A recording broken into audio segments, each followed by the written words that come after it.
Hi, everyone. Good morning, good afternoon, and good evening. Welcome to today's information session and workshop of Tsinghua Global SDG Case Competition 2026. It's an honor for me and all of our team to host you at this session. I am Xiemo Yu, the English Case Program Coordinator at the China Case Center for Public Policy and Management, Tsinghua SPPM. First of all, I would like to introduce today's schedule. The first thing is we would have a welcome and introduction session and have brief greeting from Tsinghua SPPM and of course our case center as well as the Tsinghua SDG Institute and our official sponsors including TUSSNT and Mata Eco as well as our academic partner GSLBC. We will later introduce our great partners. And also then we would have the competition briefing. It would be a step-by-step walkthrough of competition rules, registration processes, timeline milestones, as well as guidelines. Actually, we've got a lot of interesting questions that are coming from our group chat, coming from our mailbox. So we would mention this later in this briefing session. And then we will have the training workshop, though it's not a very long one, but hopefully could help you finding your policy scenarios, framing your decision points for the case analysis report, as well as writing narratives and utilizing how to utilize theory to help to work it out a case analysis. And finally, we would have a Q&A session to address your question regarding proposal ideas, team registration, and expert feedback something. So we would be very happy to help. So first of all, I'd like to introduce our the competition organizers and sponsors, and then we will have an introduction session. Then, first, let me introduce Cheng Yue from China Case Center for Public Policy and Management. Good evening, everyone. It's wonderful to connect with all of you online today. Before we dive into the competition details, I'd like to take several minutes to introduce our host organization, the China Case Center for Public Policy and Management, or CCCPPM. To begin with, let's look at the broader context of traditional MP education, where we face three major challenges. First, traditional lecture limitations. Traditional lectures often lead to low student engagement, and this makes it very difficult for students to connect classroom theories to the complex realities of real-world public administration. Second, the theory-practice gap.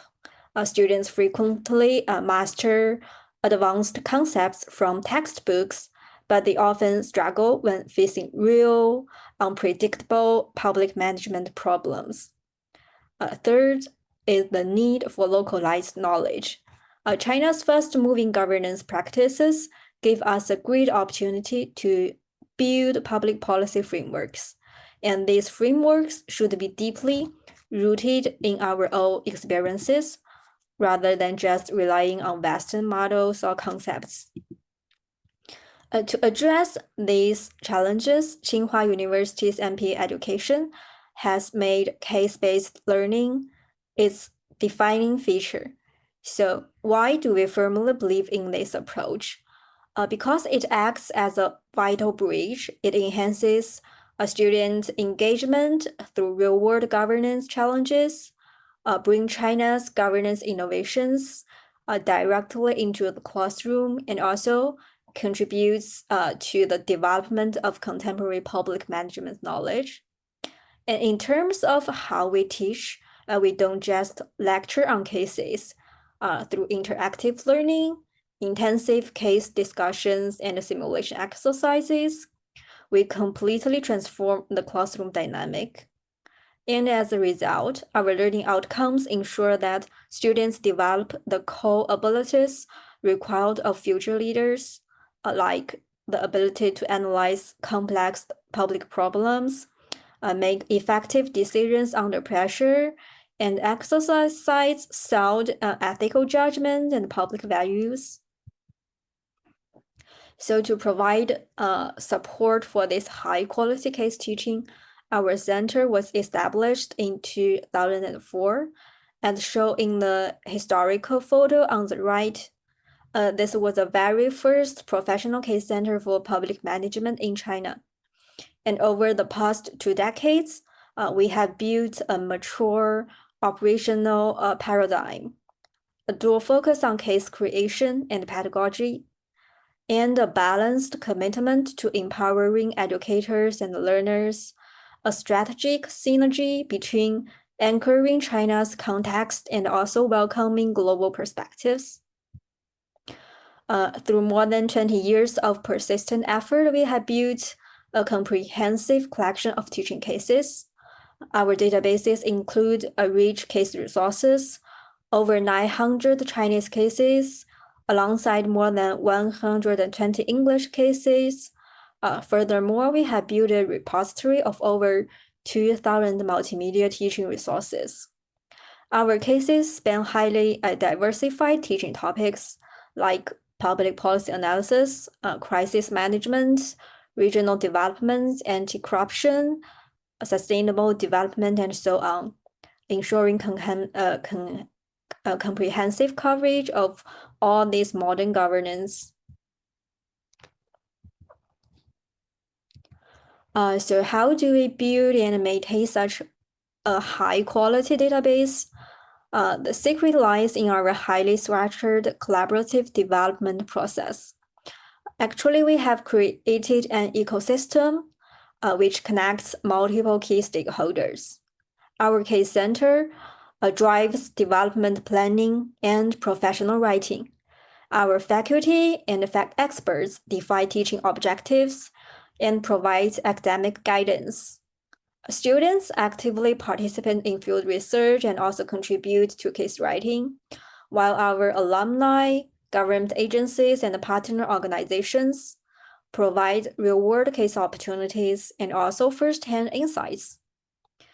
This entire collaboration follows a very standardized development workflow, from initial case identification, field research, and professional writing, to trial teaching in classroom, revision, and final database publication. This whole process ensures that every case is high impact before it's used at Tsinghua or shared with the wider academic community. To share our case resources with the public, we officially launched the China Case Bank for Public Policy and Management in 2014. This stands as China's pioneering high-quality case database platform. Currently, the collection features 350 highly selected teaching cases in both Chinese and English language. It actively supports case teaching at over 130 universities.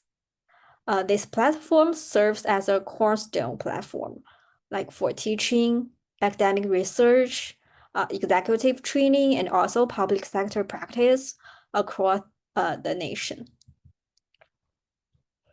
Beyond sharing our case resources, we also welcome everyone to submit your own cases, and to make this easy, we have built a case submission platform, and the link is right here on the screen. This platform is completely open to everyone, whether you're a teacher, a researcher, a student, or a public sector professional. And to keep our standards high, we have a team of dedicated editors who manage the whole process. Every case goes through a strict double-blind peer review and final checks, and we warmly welcome your submissions. Over the years, our center has also compiled its rich research into influential book series and textbooks. First is our flagship China Case Studies for Public Policy and Management series. This is a very comprehensive 4-volume teaching textbook series that features representative Chinese cases. Second is our recent volume, Persistent Practice, The Exploration of the Chinese Path to Modernization. This book draws on great cases contributed by faculty across Tsinghua University to demonstrate China's development process through expert analysis. And also, we have actively developed some specialized case-based training materials for executive education. And these materials tell the story of China's experience in addressing major governance challenges. Our case research projects are always aligned with national strategic priorities and supported by the China Academic Degree and Graduate Education Development Center. We have undertaken numerous national thematic case research projects, including case studies on China's poverty alleviation, digital government, and ecological marvels like the water environment restoration of Baiyangdian in the Xiong'an area. Our work has also achieved national award-winning case teaching demonstrations. For instance, the project Data-Driven Megacity Governance, Beijing's swift response to public complaints reform, was recognized as an official demonstration case outcome. And we also undertake commissioned case study projects for government agencies to help them turn real-world administration into great learning materials. Also, to cultivate the public sector leaders, our school hosts 2 annual student case competition every year. And the first is the Tsinghua National Public Policy Case Analysis Competition, launched in 2016, is conducted in Chinese language. And importantly, this year we have opened this competition to professionals for the very first time. And this year's the theme focuses on intelligent social governance. And this competition has attracted over 20,000 participants from over 700 universities across China. The second one is the Tsinghua Global SDG Case Competition. My colleague will introduce this later, so I will keep it brief here. And in addition to hosting our own competitions, our center actively supports Tsinghua faculty and students in participating in the China Postgraduate Public Administration Case Competition. This is the highest level national case competition organized by the National MPA Education Steering Committee of China. And our continuous guidance and training support have led to outstanding achievements, like including 1 grand prize, 1 first prize, 3 second prizes, and many other awards. As shown in this slide, we host various training activities to empower educators in their case teaching skills nationwide. First, our National Faculty Training Program is our annual flagship program. We have held 21 national programs, training over 2,000 faculty members. We collaborate closely with top global institutions like the Harvard Kennedy School and the Maxwell School at Syracuse University to deliver world-class teaching methods. Second, we also provide tailored case teaching programs customized to meet the exact needs of over 40 partner universities. And finally, we actively support regional capacity building. Last year, we held a very successful workshop in Fujian province, and just this month, we wrapped up another great one in Yunnan. And these kind of workshops really help improve case teaching abilities across different regions in China. Also, standing here in 2026, AI is quickly changing the future of higher education, and our center is actively exploring new ways to bring AI into case teaching. We are proud to be the academic partner for the AI 100 Benchmark Application Awards. This partnership helps us find great real-world AI applications and also turn some of them into high-quality case studies. We also host regular AI teaching workshops, and we visit some leading companies and universities. This helps us learn about the latest AI technology and see how AI can really empower case teaching. Finally, our center highly values international cooperation and expanding our global network. We have conducted joint field research with top global schools. For example, we worked with the Harvard Kennedy School on post-earthquake reconstruction and with the University of Michigan on ecological governance. We also frequently host top international experts to hold case teaching lectures at our school. And on global academic stages, we present at the NASPA annual conference. This lets us share our Tsinghua model of case teaching experiences with the world. In addition, we host major events like the first international conference on case development in China to promote exchange in case development. And notably, our cases on Hong Kong's rural revitalization and Guizhou's village super league won global recognition. They were selected as best poverty reduction cases at the global solicitation on best poverty reduction practices activity. So over the past 2 decades, our center has stayed true to its core philosophy, anchoring China's context, welcoming global perspectives, and building the Tsinghua brand. We look forward to deepening our collaboration with all of you. If you have any questions, feel free to contact us by email, and thank you very much for your time and attention.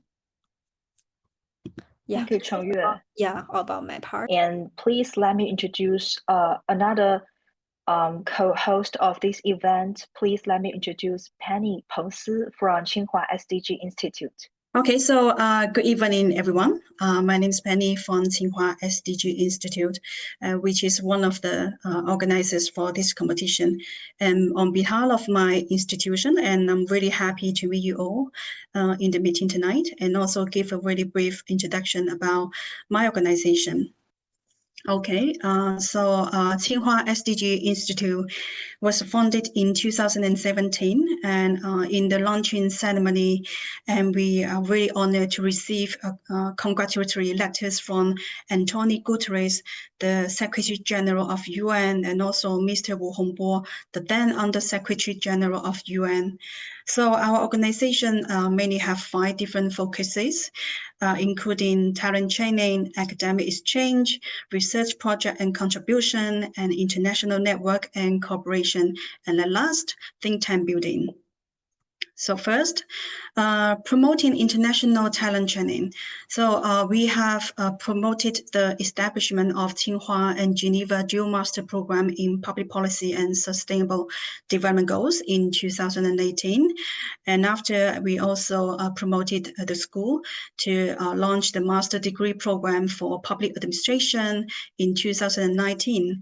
And apart from the degree programs, we also hosted different competitions, such as Tsinghua Global SDG Case Competition since 2019, and also University for SDG 13 Award since 2022, and to engage more students globally to promote SDGs.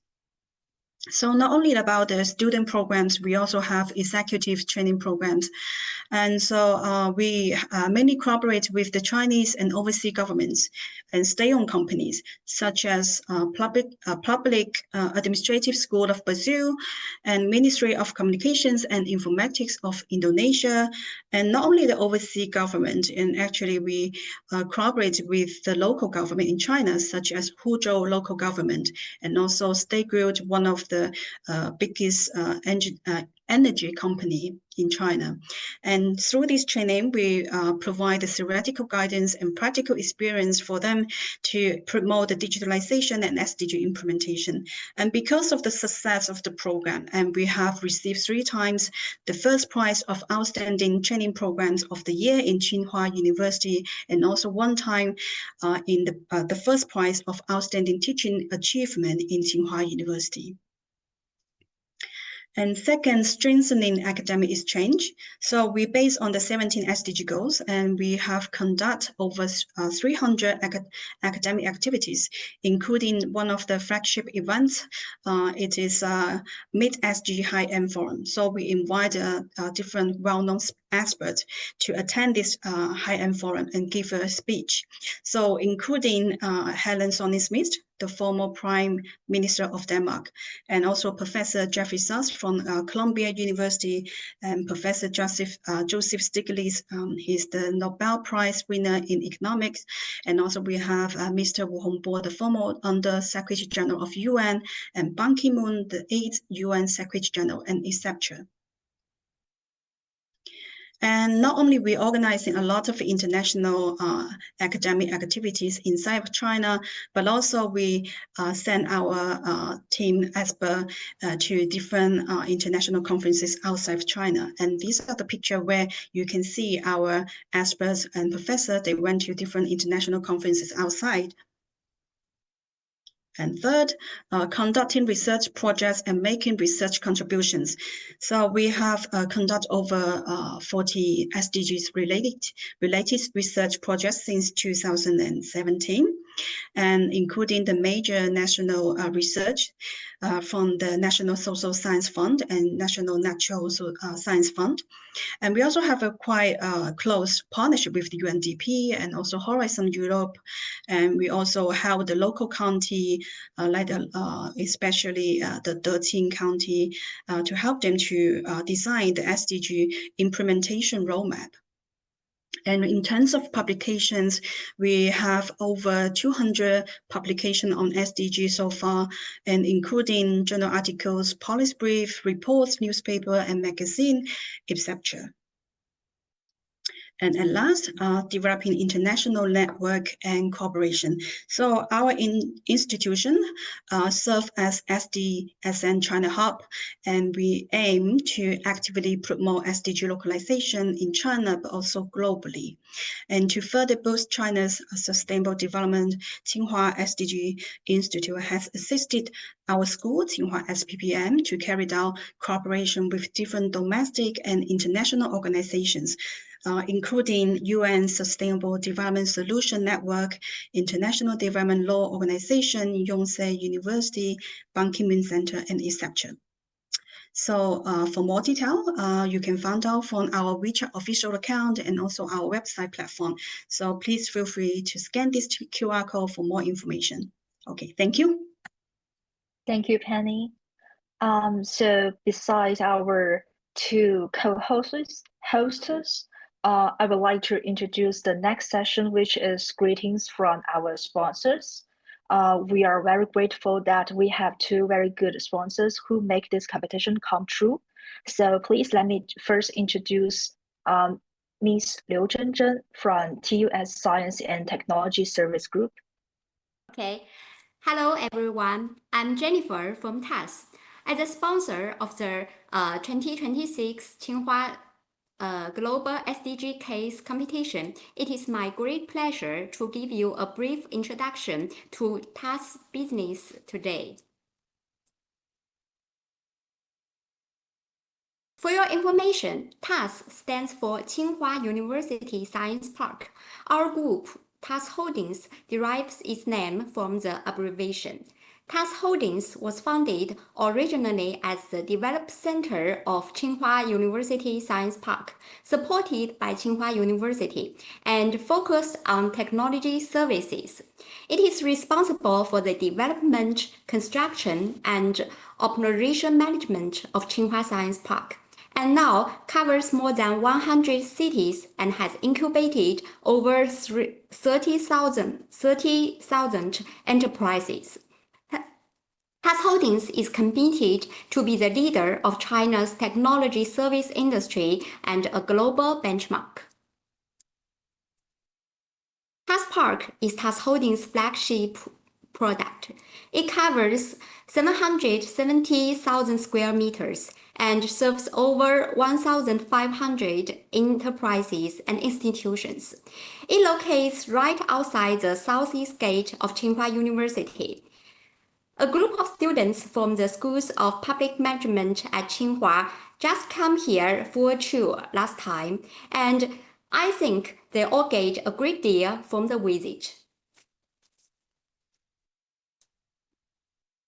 Now, TAS Holdings operates in science parks, innovation services, tech investment, and other fields, forming a complete tech service ecosystem. Its industries include environmental protection, health, new energy, new materials, digital economy, and more. TAS 7-step incubation model is a systematic full-circle service system designed to support startups from early-stage ideation to sustainable growth and market. It provides professional guidance, resource integration, and platform support throughout the entire entrepreneurial process.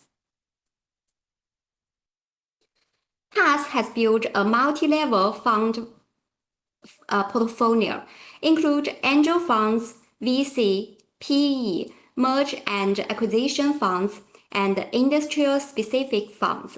The total assets under management exceed 40 billion yuan, with more than 80 funds, investing in over 2,000 high-tech enterprises, which form a complete financial support ecosystem. TAS has established 2 parks, 2 countries projects with science parks in the UK, Belgium, and other countries. We operate science parks together to promote cross-border technology transform and enterprise cooperation. Through our global park network, we share resources and information, build a collaborative innovation system, enhance overall competitiveness, and serve global innovation needs. TAS Park Cambridge is a cooperation between Trinity College, Cambridge, and TAS Park. It is the first in-depth equity cooperation in the 700-year history of Trinity College. By attracting companies in biotech, AI, and other fields, it creates synergies for innovation, promotes technology transform, and has become a model for China-UK innovation cooperation.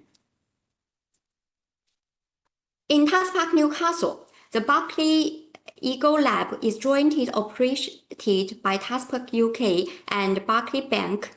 There are more than 40 companies in it across northern UK. TAS Park Brussels covers more than 8,000 square meters office space and also becomes one of Brussels' most dynamic innovation centers. TAS Incubators has also established partners with many other countries. For example, in South Korea, we created with Seoul National University and the Korea-China Exchange Association. And there are also many other countries in the list. Looking ahead, we will continue to improve our ecosystem and deepen international cooperation. TAS plans to build cooperative parks in major innovation regions around the world to promote global science and technology exchanges and cooperation. That wraps up our presentation today. So if any of you are interested in tech cooperation with Chinese enterprises, especially those based in Beijing, or if you want to start your own businesses here in China, You are more than welcome to reach out to us through faculty from the Schools of Public Management of Tsinghua. So thank you all. Thank you so much. Thank you, Ms. Liu Zhenzhen. So please let me introduce another sponsor of us, which is Mata Eco. Please let me introduce Ms. Chen Yaru. Yeah, very nice to see you. So dear professors and students, I'm Leslie Chen from Mata Eco, and it's my honor to represent Mata tonight as a supporting partner of this great event, the Tsinghua Global SDG Case Competition. And it's truly inspiring to see so many talented students and scholars and professionals come together for this shared commitment to sustainable development. Mata is the largest company in China dedicated to processing of oyster shells, solid waste. And Mata is based in Fujian province, one of China's major coastal regions. And every year, large quantities of oysters, oyster shells, and other marine byproducts are generated here.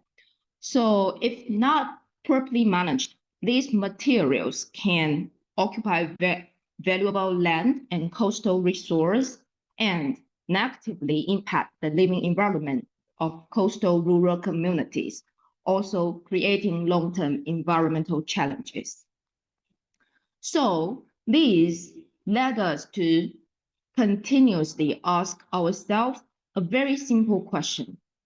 How can this so-called marine waste be transformed into resource that can create value both for our people and our planet? Driven by this idea, Mata has dedicated ourselves to exploring innovative pathways for oyster shells reutilization through our technologies, like the protective roasting and staged agitation technology to process the oyster shells. We transform the marine byproducts into soil conditioners that are widely used for soil improvement, farmland enhancement, agricultural productivity, and agricultural decarbonization. Along this journey, we have come to realize that what may seem like a small issue, managing discarded oyster shells, is actually connected to much bigger challenges. It's connected to marine ecosystem protection, but also to the improvement of the rural communities. It's connected to healthier farmland, but also to food security. It's connected to China's carbon neutrality goals, but also to the broader global momentum towards ESG and sustainable development. For Mata, sustainability is not an add-on to business growth only. It's the foundation of our long-term development strategy. We are committed to balancing both commercial value with sustainable impact and strive to be a long-term practitioner of sustainable development. Today, Mata converts more than 500,000 tons of discarded oyster shells into high-quality soil conditioners every year, and has helped restore and improved over 100 million mu of degraded soil. In addition, we have developed a soil carbon sequestration methodology, completed China's first soil improvement carbon credit transaction, and we were honored to be nominated as the top 10 for the 2023 Paulson Prize for Sustainability. Yet, even more inspiring than all of our achievements here is we see an increasing number of young people, you guys, actively engaging with long-term challenges such as climate change, food security, energy transition, and public governance. Because ultimately, what changes the world is not technology only. It's a community of people who are willing to continuously tackle complex challenges and create solutions together. And we think that this is exactly why this competition matters a lot. Its value goes far beyond case analysis itself. It cultivates an important capability, the ability to understand complex challenges through interdisciplinary thinking and develop sustainable solutions for the future. A discussion that begins here today may one day evolve into a public policy and in an innovative technology or even an entirely new industry. So we think that's why we sponsor, and we think this competition is so important. And finally, we wish all participants a rewarding and inspiring experience throughout this competition. And we also look forward to seeing more opportunities for young talents and industry practice come together to build a more sustainable future. Thank you very much. Thank you, Yaru. Alongside with our co-host as well as sponsors, this year we also introduce Global Sustainable Development Goals and Leadership Development Center as our honorable international academic partner. So please let me introduce Mr. Johnny Huang from GSLDC. Thank you, Ms. Xie, and for the invitation. Good evening, morning, afternoon, wherever you are. I'm Johnny Huang, the director of the executive board from the Global SDGs and Leadership Development Center, or GSLDC. We are proud to be the international academic partner for the Tsinghua Global SDG Case Competition 2026. Here, I will do a brief introduction about us, the SDG Center. Okay, so Global SDGs and the Leadership Development Center is a partnership program between the UNITAR and the Global Youth Leadership Development Center. The UNITAR is an abbreviation of United Nations Institute for Training and Research. The primary mission for UNITAR is to capacity building of countries, institutions, and individuals by providing basically the training, policy advice, and technical assistance.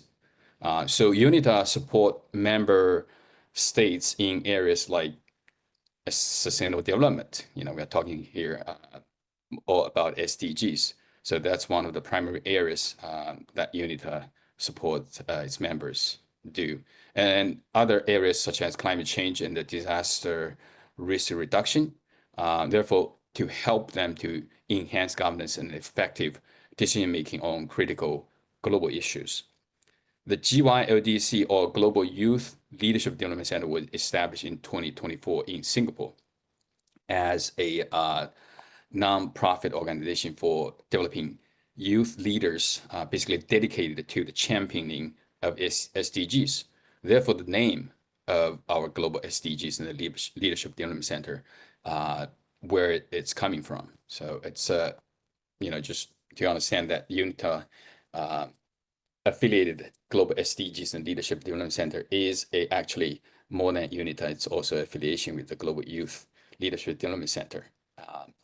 The primary mission of the center can be summarized in one sentence. That is to translate the United Nations 2030 Agenda for Sustainable Development into capacity building programs that people can learn from, practice through, and collaborate around.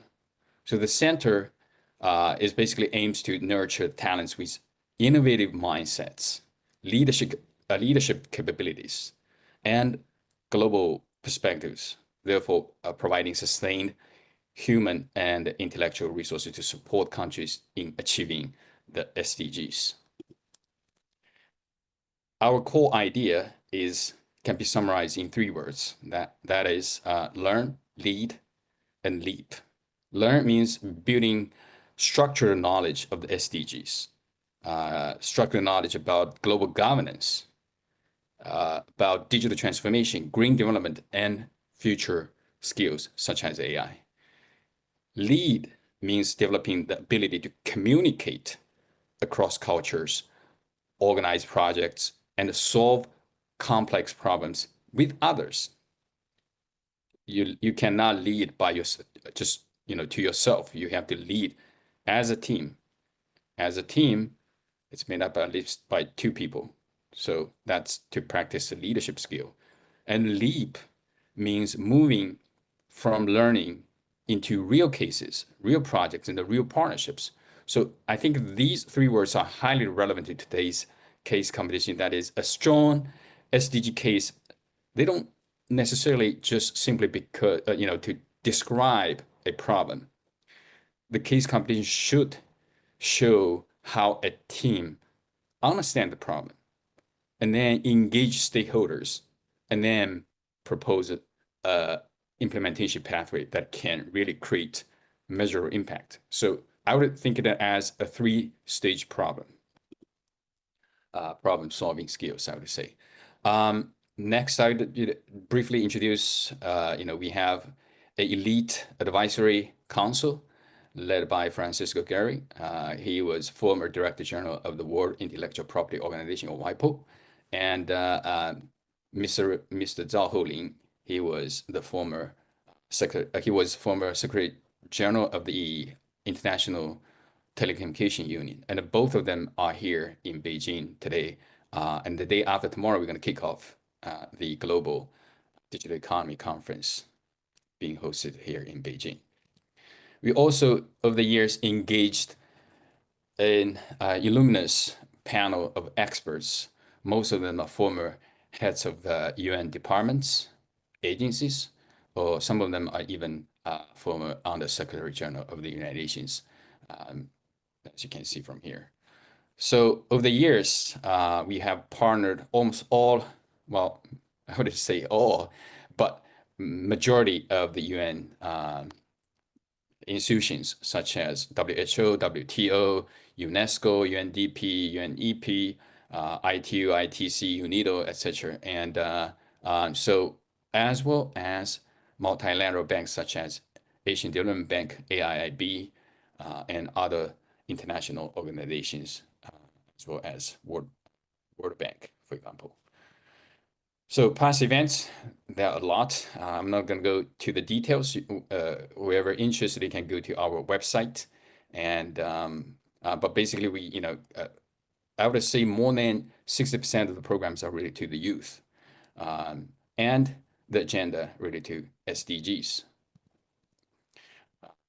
We actually going to Geneva next week to attend AI summits over there. We also provide support to Global Young Scientist SDG Awards and other. Last year, we partnered with the Min University for its inaugural Global Development Youth Public Policy Innovation Awards. We co-organized that event, focusing on food and sustainable agriculture. We also, one interesting area is art, especially youth art.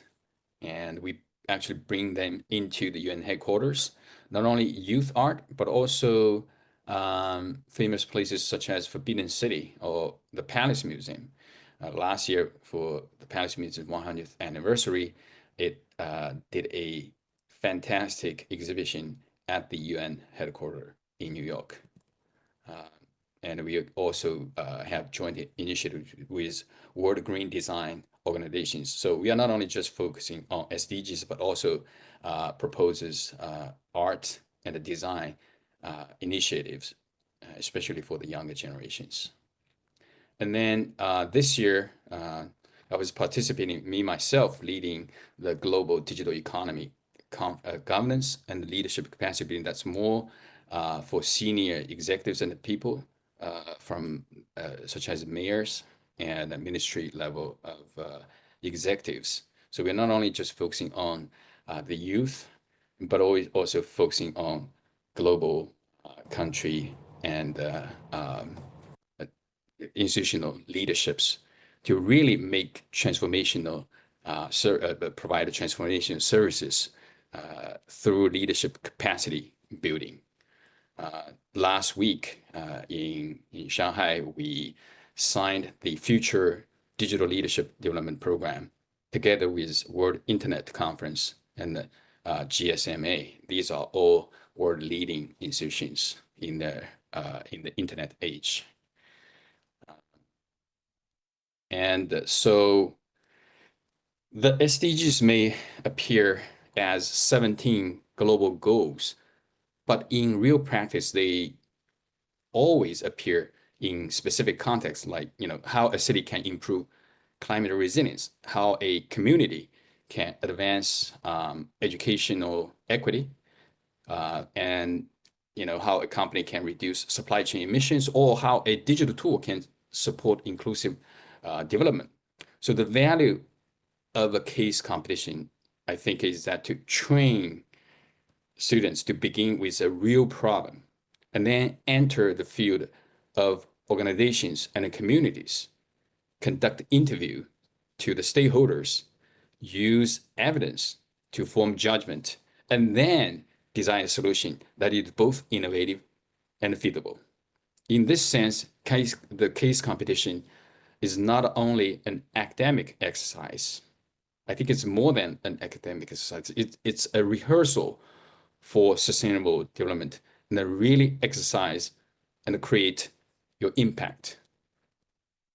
So based on our center's capacity building experience, I would offer participating teams 3 simple suggestions. And first is to start with a real and a specific problem, and do not choose only a broad SDG slogan. You have to identify a problem that is observable, interviewable, and verifiable. Okay, so start with a specific problem. We don't want the slogans. And second is listen carefully to stakeholders. Go beyond desk research and understand the real conditions of governments, real conditions of the businesses, communities, schools, NGOs, and affected groups. These are the real people, and your SDG case studies and initiatives impact them directly. So third is to make your solution implementable. Explain who will act, what resources are needed, and what constraints may appear, and how impact will be measured. A case written in this way will be much closer to real sustainable development practice. With that, thank you to Tsinghua University and the organizing team for inviting Global SDGs and the Leadership Development Center to participate in this online session. We are very pleased to support the Tsinghua Global SDG Case Competition 2026. I wish the competition every success, and I wish all participating teams a productive and inspiring journey. Thank you very much. Thank you so much, Johnny. Your suggestion, I think, would be very helpful for our participants. Here, I would quickly introduce the competition and help you work through the whole process. So first of all, our competition, the mission and theme of this competition is SDGs. The name is Tsinghua Global SDG Case Competition 2026. Alongside with my job as an English language case program coordinator, I am also the contact person for this event. So if you have any question, you could feel free to ask me throughout the process. So for this competition, we invite global students to conduct public policy case studies on real-world scenarios, delivering practical solutions to advance these critical social, economic, and environmental targets. We hope this competition serve as a global platform to communicate, collaborate, and compete with peers representing different countries, disciplines, and culture, as well as opportunity for our participants to conduct field research. Also, if it's not too much, we hope it to serve as a case masterclass for our participants to apply and integrate public management theories directly to real-world challenges. So to participate in this competition, we would like to enroll students. This competition is actually open to all current enrolled undergraduate and postgraduate students, including masters and PhD globally. So each team would composed of 1 to 4 members, and a leader is a must. And we would also welcome mixed team. For example, a team mixed with undergraduate students and postgraduate students, but they would be required to be enrolled at current students. And all case study submissions must be written in English, representing unpublished or original research free from copyright disputes. And we have got a lot of inquiries about this competition. So here are some answers to these questions. So first, students are eligible if they hold active student status either at the time of registration or during the proposal submission stage. And if we would like our students to first recheck their team profile and like the names and the name of your schools before submitting your team profile, because you must enter your institution's full and official academic name, and of course your name. And also, team profiles cannot be altered once submitted. So incorrect profiles will cause your proposal to be temporarily returned. So please do review your registration fields carefully before hitting submit.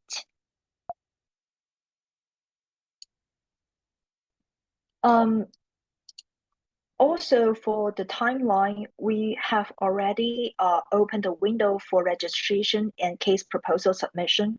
You can feel free to submit your registration and case proposal between June 15 and July 20th. And the deadline would be exactly 2 p.m. Beijing time for registration and initial proposal submission. So basically, after the time we would close the platform, you can no longer submit it. And on July 31st, around July 31st, we will announce first round winners who could be able to processing to full report stage.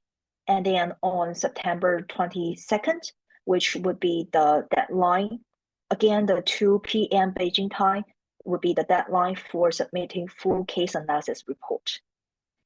And then between September 22nd and October 14th, we will again conduct the review for this case analysis report.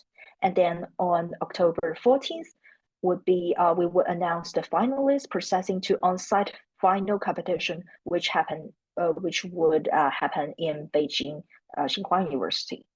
The final competition defense and awarding ceremony would be on November 1st. This would be the timeline you may need to know for this competition. And for registration, there is another thing you would need to pay attention to, which is that you would need to submit a case proposal. The case proposal is 1,500 words defining the core project pitch, which includes case title, background and controversy, objectives and significance, research plan, etc. I will expand later in the workshop. So just to avoid some common pitfalls, and also we have provided concrete proposal example as well as guidelines. The guidelines is in the notice page, and the proposal example is at the platform, the registration platform of this competition. So you could download a PDF version of this proposal as well as an example of our case analysis report coming from previous participants. And for the stage 1, the case proposal, the evaluation rubrics would be like this. it will compose of like it's on 100 points rubric. 40% would be topic selection, 30% case outlines and dilemma, and 30% for research and interview plan. So our reviewers would help to evaluate each proposal according to this rubric. This is also attached in the notice page, so I will not spend too much time for it, but do review it before submitting your case proposal. And the second stage would be that you need to submit full analysis report.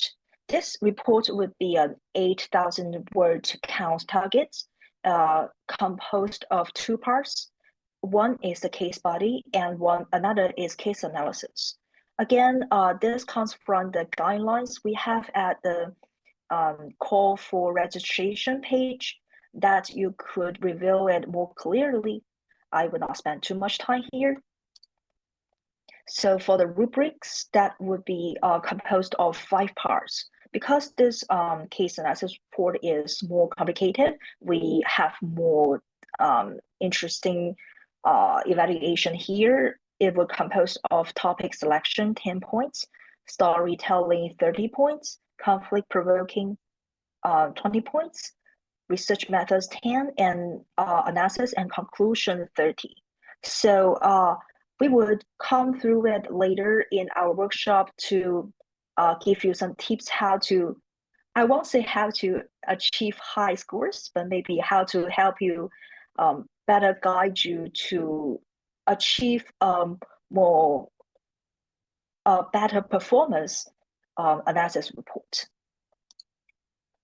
So for the final stage, the finalist teams will present their work at Tsinghua University or via online meeting platforms for international teams.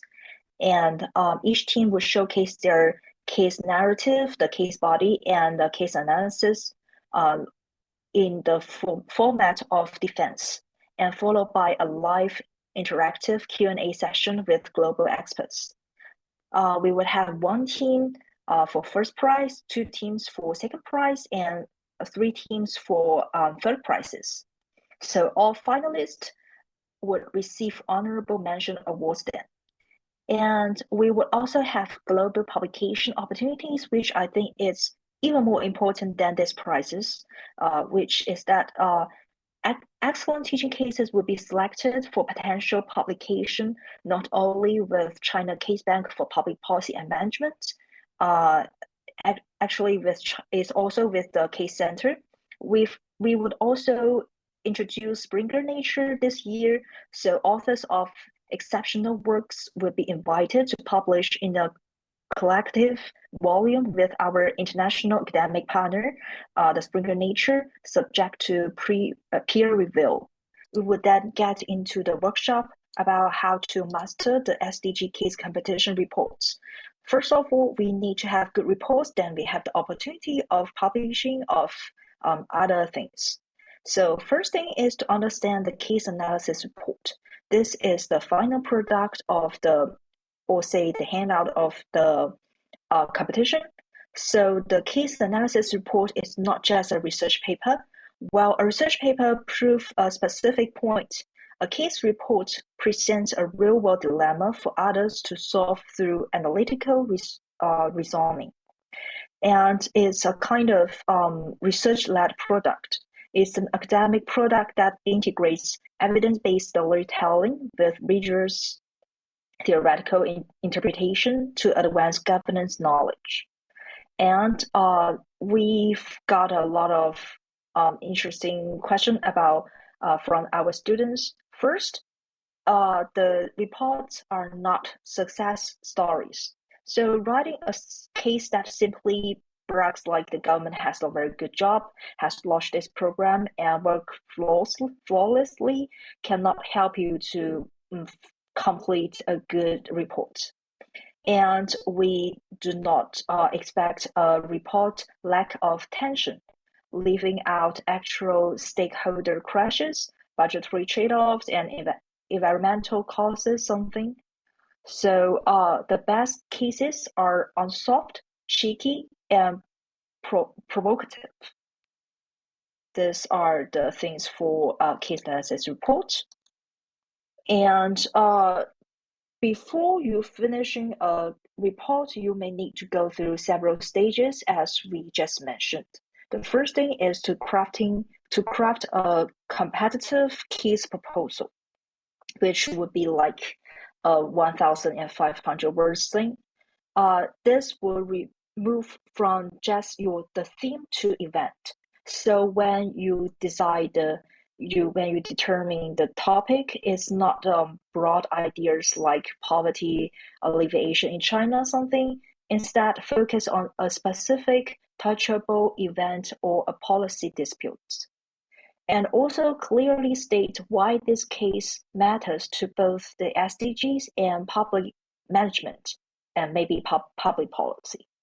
So, for example, instead of climate change, focus more on the political gamble of introducing a revenue-neutral carbon tax in British Columbia, suggest an example. So we've got event formula like in what kind of context the protagonist faces what kind of conflict goals or conflict dilemmas, and must choose between option A, B, C, and he or she face different kinds of options, different kinds of dilemma, something. So you may add on based on this formula. And you would also need to provide your research plan. The picture on the right is a research plan provided by the example I mentioned, the case proposal example. So our tips would be that primary data would be very important. Proposal must demonstrate research feasibility, specify who you would interview and in what kind of timeline, in what kind of form, something. And also show your understanding of literature, of policy, and maybe the institutional background, for example, laws, regulations, and previous research. That would be the keys for crafting a case proposal. The second stage, if you're processing to the second stage, you would need to complete the 8,000 word report structure. So this will compose of two parts. And actually another thing is the discussion question. We will discuss it later. So the first part is the case body, approximately 4,500 something. So this would be the story. It would be a neutral, chronological narrative of events leading to a decision point. And then we would come to the second part, would be the case analysis. This is like 3,500 words something. It's more like the diagnosis, using theory to reveal hidden dynamics and offer recommendations. And the third part is actually it will locate between case body and case analysis that you would need to offer 3 to 5 questions to provoke debate. For example, what specific dilemmas does the protagonist face? I also list an example here coming from the case analysis report example, which you could find at the registration platform. So to help you structure your case, you would first, I would begin in a logical way that you would need to structure your case body first. I here present the zero structure. It's not a formula, but just a recommendation that help you understand what a case body could be like. First, you need to hook the readers, so you provide a situation and establish the setting. For example, who, where, what, who is the protagonist, where are we, what is the immediate threat or timeline, what is the dilemma, something. And the second thing is the action, which would be the initial intervention. So you need to detail the public policy or fiscal reform, something here that the protagonist try to implement to solve the core problem. And the third thing is reaction, R. the stakeholder backlash. So how did the stakeholders, including the residents, the companies, NGOs, governments, respond? And also detail citizen concerns, financial constraints, and political pressure, etc., that may how these things respond to the initial intervention. And the fourth thing is the outcome. It could also mean open ending. So where does the situation stand? Keep it open to debate and keep it controversial. For example, what should the protagonist do next? It's an open ending. It would be the outcome, but still it's open to debate. So I put a case example here about the Shanghai's Hongxi Habitat Garden. This is the example of our case analysis report. It tells us a story about Shanghai's downtown garbage corner, which was plugged by waste and zombie cars that residents there lost all faith in community governance. So NGO Secretary Wu partnered with local Secretary Wu partnered with an NGO to propose a habitat garden, which require converting some private garden spaces into public ecological zones.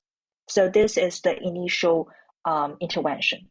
Then residents met the plan with icy skepticism. It's very understandable, and they fear the loss of property rights, something, and these are the backlash. Then after some interventions, some policy, we come to the outcome that through democratic negotiation and technical fixes, the garden was completed in 2019, restoring trust and expanding to 26 sites across the district. So it comes to the end that is a very good experiment. However, it in the process, it comes through very different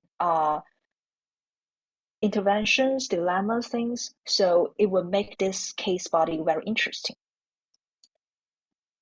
The part 3 is about theory, which is more related to the case analysis part, in which section you need to select your framework, not too hot, not too cold. What I mean by too hot or too cold. So you need to not only summarize your story, but use theory to uncover causal mechanisms that are not very obvious in the narrative. And you need to match the theory to structure problem. I list some example here, but not to go too deep into it. So you just need to match the theory to the problem.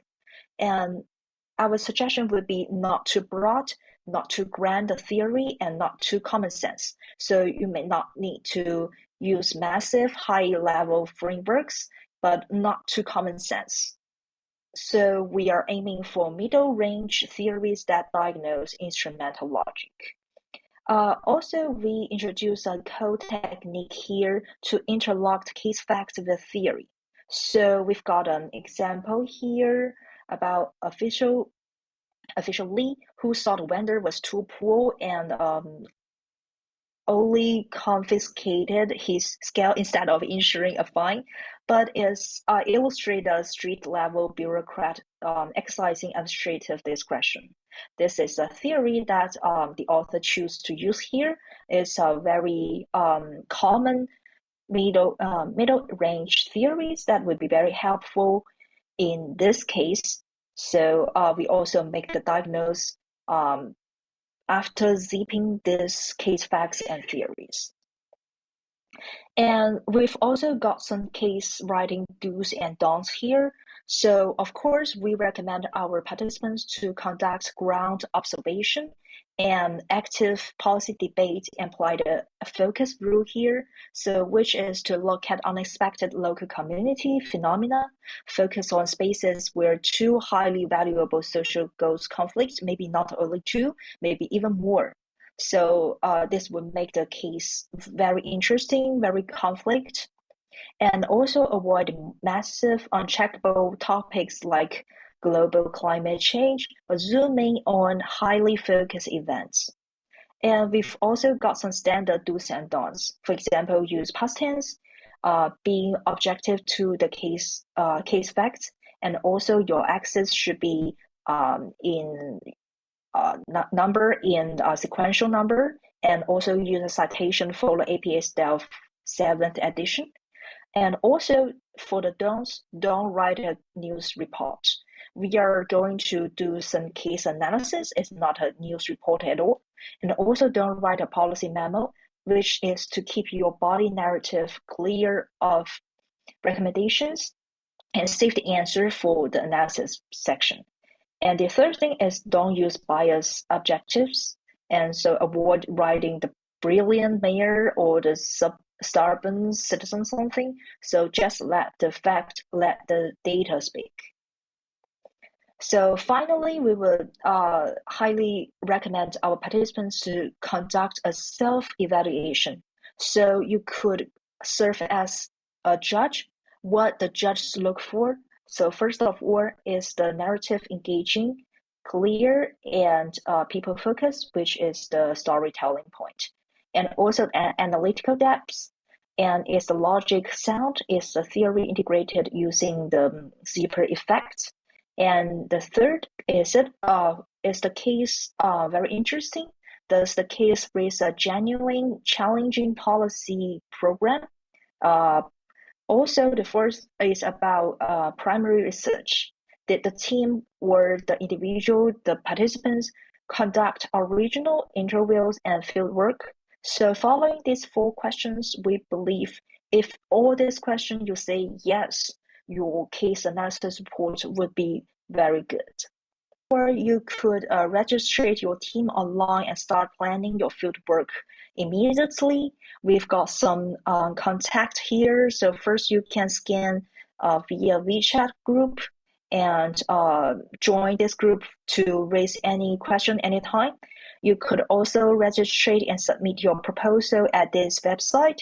And we will also post information at our official website, sppmtsinghua.edu.cn.